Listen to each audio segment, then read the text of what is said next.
د دې فاني دنیا نه رخصت دی. عزیزانو هغه په دې لار نه تلو، عزیزانو هغه په دې لار نه تلو، زموږ د وجې تللی دی.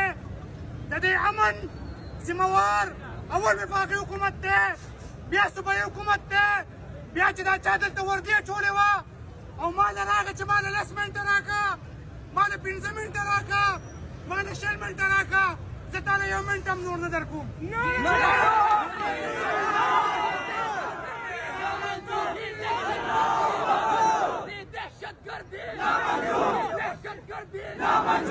زه تا له نور 1 منټ هم نه در کوم. 15 کاله تا تېر کړل په دې امن کې. مولانا خانزیب صاحب دې واغستو، مفتي منیر شاکر صاحب دې واغستو، سمیع الحق صاحب دې واغستو، اوس ترانه شیخ ادریس صاحب واغستو. څوک په چاقوانو وې، څوک په چاړو وې، څوک په بمونو کې الوځې، څوک راله په دې تمانچو قتلې. زه تا له نور ټایم نشم درکولی. د دې ذمهوار زړي پیو صاحب ته وایم دې ذلې ته چې دوړه رادننه کېږي دې ښه پېژنې.